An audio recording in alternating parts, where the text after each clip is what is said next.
Shalom.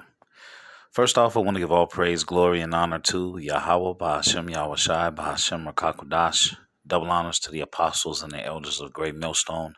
Salutations to the hopeful elect that are scattered throughout the four corners of the earth. And to all my brothers out here preaching this truth to you, I say Shalom. This is Amatazar from the Chicago camp coming back at you again with another lesson entitled The Beauty of a Woman. So here in my collage thumbnail, right, I have some beautiful women here. You got Moab, you got the Northern Kingdom, all right, you got Esau, Edom, all right, the Edomite woman, and then you also have the Judite, right, the Judite woman, okay. I could have put, quite a few other type of women on here, but there's so many, they're so beautiful, all right, but the beauty has its place, all right. Beautiful woman is a beautiful thing, all right, but in this lesson, we're going to talk about looking upon another man's beauty, okay, when she belongs to someone else. All right, so Sirach 36 and 22, it says, the beauty of a woman cheereth the countenance, and a man loveth nothing better. And this is true. Sirach 25 and 21, it says, stumble not at the beauty of a woman, and desire her not for pleasure. All right, so one of the things we want to make sure we're doing in this truth is we want to make sure that we're not letting a woman take us away from our duties.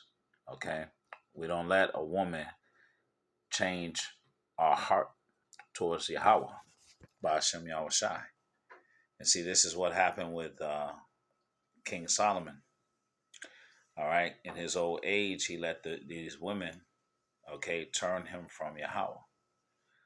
All right, but see, David, with the exception of the situation with Bathsheba and Uriah, all right, David had many wives, but all right, the scripture says that that David's heart was perfect, okay, outside of that situation, and he never would let a woman turn his heart away from Yahweh.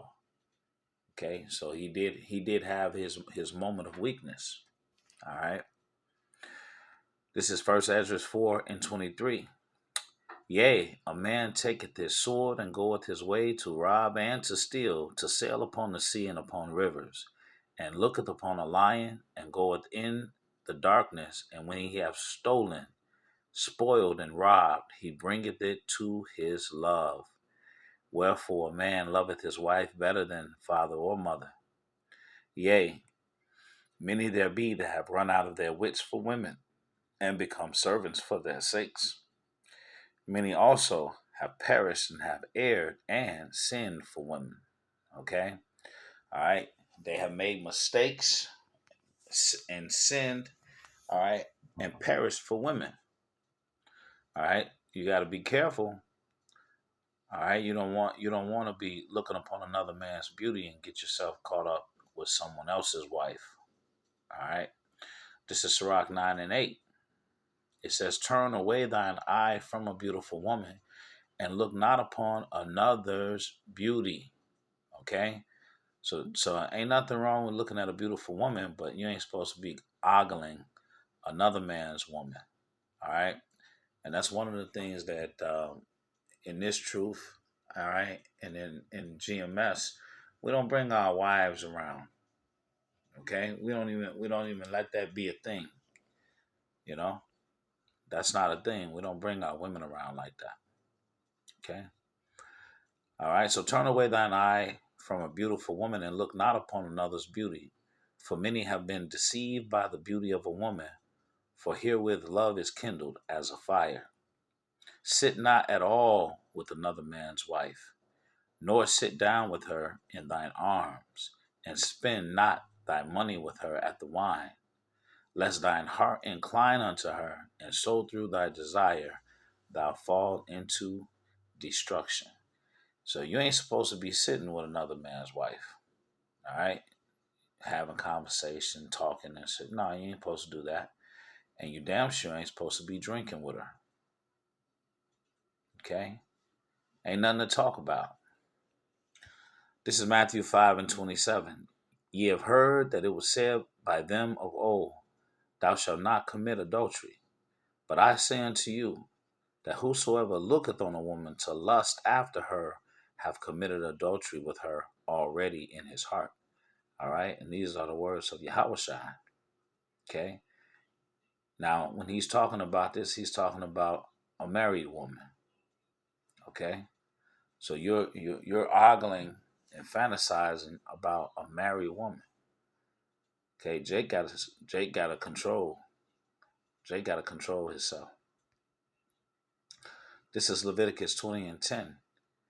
And the man that committeth adultery with another man's wife, even he that committeth adultery with his neighbor's wife, the adulterer and the adulteress shall surely be put to death. So that right there, that's it. Okay? Death is the outcome. Death is the judgment. Okay? Death is the punishment. All right, for adultery. This is Sirach 23:18.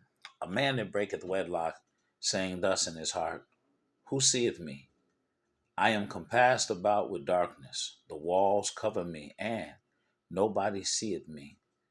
What need I to fear? The Most High will not remember my sins. Such a man only feareth the eyes of men, and knoweth not that the eyes of the Lord Yahweh are 10,000 times.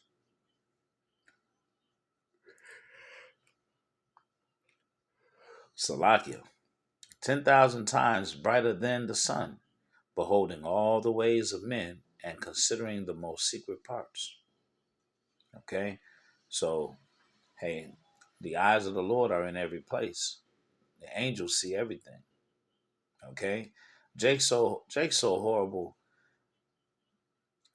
Jake can know a woman is married, and that won't stop him. Okay? Like an animal, he just fulfill his lust. Proverbs 6:32.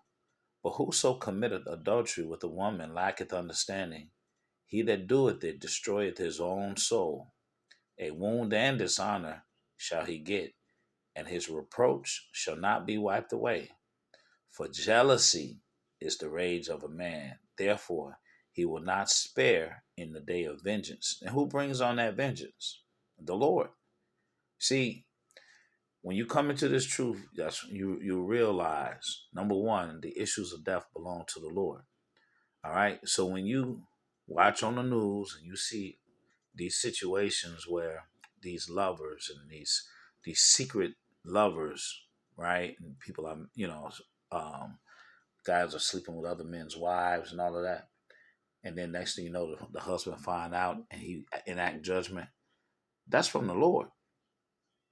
That's from the Lord. That's the vengeance of the Lord. That's his judgment, because the issues of death belong to the Lord.